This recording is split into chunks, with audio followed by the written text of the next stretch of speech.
Chapter 18. Heathcliff's End, 1801 to 1802. I was delighted to come back to the Heights and hoped I could make Cathy's life more comfortable.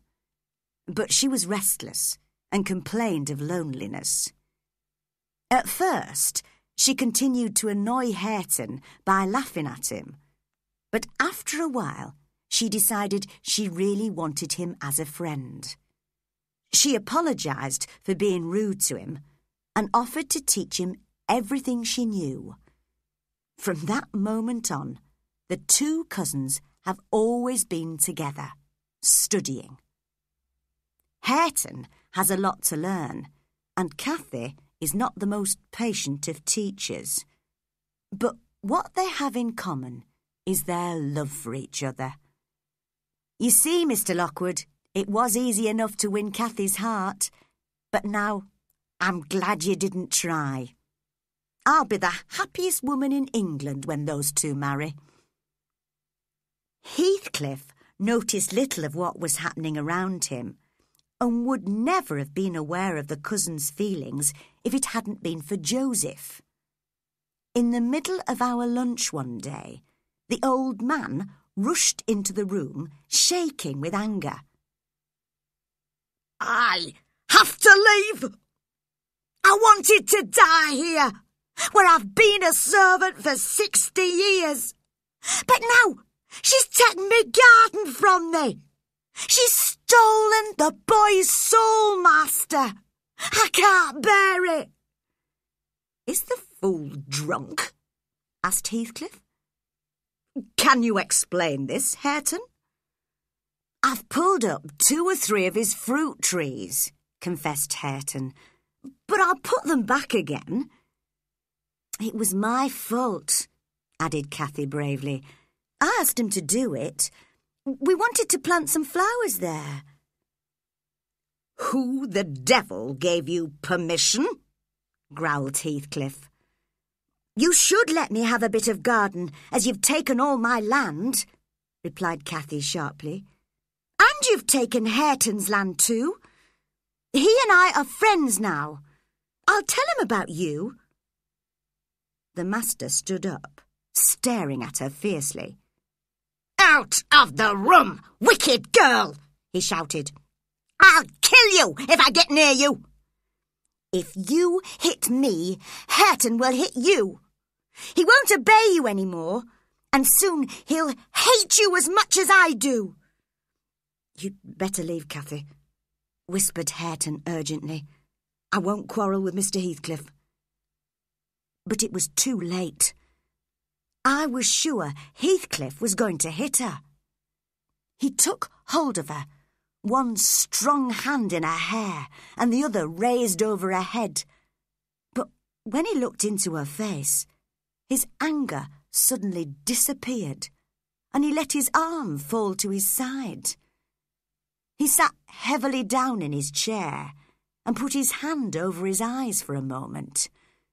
We all stared at him.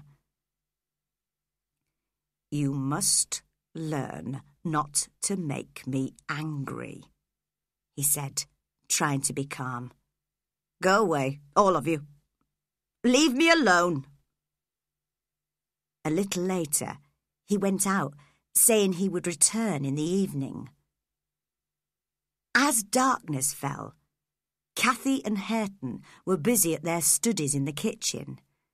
I was sitting with them, happy to see them helping each other so well. I feel they're almost my children, Mr. Lockwood, and I'm very proud of them. As the master entered the house, he had a full view of us 3. They lifted their eyes to meet his. Perhaps you haven't noticed it, but their eyes are very similar, and they are exactly like those of Catherine Earnshaw. Mr. Heathcliff stopped and stared, then looked away. At a sign from me, Cathy and Hareton went quietly out into the garden, leaving me alone with Mr. Heathcliff. It's silly, isn't it, Ellen? He muttered. that I have worked all my life to destroy these two families, the Earnshaws and the Lintons. I've got their money and their land.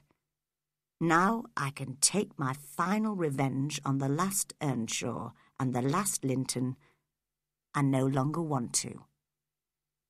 There's a strange change coming in my life. I'm in its shadow. I'm so little interested in daily events that I even forget to eat and drink. I don't want to see those two. That's why I don't care if they spend time together. She only makes me angry, and he looks so like Catherine. But everything reminds me of Catherine. In every cloud, in every tree, I see her face. The whole world reminds me that she was here once, and I have lost her. You don't feel ill, sir, do you? Are you afraid of death? I'm not ill, Ellen, and I'm not afraid to die. But I can't continue like this. I have to remind myself to breathe, almost to remind my heart to beat. I have a single wish, for something my whole body and heart and brain have wanted for so long. Oh, God, it's a long fight. I wish it were finished. For some days after that, Mr. Heathcliff avoided meeting us at meals. He ate less and less. Late one night, I heard him leave the house. He did not return until the morning. When he came in, I noticed a change in his expression. There was a strange, wild happiness in his face, although he was pale and trembling. "Will you have some breakfast, sir?" I asked. "No, I'm not hungry," he answered. "I don't think you should stay outside at night, sir. You'll catch a bad cold or a fever." "Leave me alone, Ellen," he replied. I began to worry about him. He was strong and healthy, but a man must eat in order to live. For the next 3 days, he ate nothing. At every meal, the food lay untouched on the plate in front of him.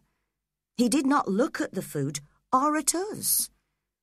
He seemed to be looking at something quite close to him, something we could not see. His fierce black eyes followed it with such eager interest that he sometimes stopped breathing for as much as half a minute. He did not sleep either.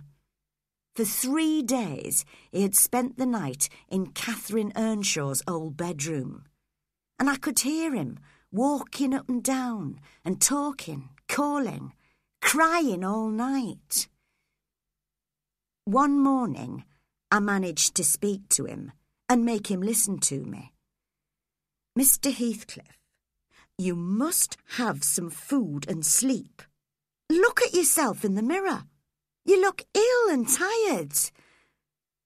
"It's not my fault that I can't eat or rest. You wouldn't tell a drowning man to rest when he can see the shore. I'm close to what I've wanted for 18 years. Very close. But my soul's happiness is killing my body." "It's a strange kind of happiness, Master. Take my advice and pray to God to forgive you for what you've done wrong in the past, if you think you're going to die." "Thank you, Ellen. You've reminded me of something. It's the way I want to be buried. My coffin will be carried to the churchyard in the evening. You and Hareton will be present, nobody else. And make sure my orders about the 2 coffins are obeyed. I want no ceremony or words from the Bible. I don't believe in any of that." He spent the next night and the next day in Catherine's room, muttering and sobbing all the time. I sent for Dr. Kenneth, but the door was locked. so the doctor could not see him. The following night was very wet, and in the morning, as I walked in the garden, I noticed that the bedroom window was wide open. He must be very wet if he's in bed, I thought. The bed is so close to the window. I'll go and look. I found another key which fitted the lock and opened the door. Mr. Heathcliff was there in bed, lying on his back. His eyes were staring at me so eagerly and fiercely, and he seemed to be smiling. His face and clothes were wet from the rain, and he did not move. I realised he was dead. I closed the window. I combed his long black hair from his forehead. I tried to close his eyes, but they would not shut. Suddenly, frightened, I called for Joseph. The old servant came at once, but refused to touch the body. "Ah, the devil's taken his soul. I warned him that would happen," he cried. "You see how wicked he is, smiling at death. But thank God, Hareton Earnshaw will have the house and land now that he should have inherited from his father." And he went down on his knees to pray. Hareton was, in fact, the only one who was sad at Heathcliff's death. He and I were present at the burial.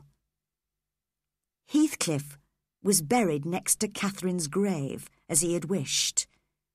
As we were not sure of his age or anything else about him, there is only one word on his gravestone: Heathcliff. The villagers are very frightened of his ghost. They say he often haunts the churchyard and the moors.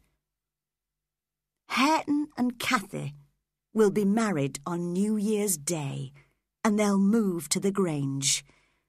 I'll be their housekeeper. Joseph will take care of Wuthering Heights, but most of the rooms here won't be used again.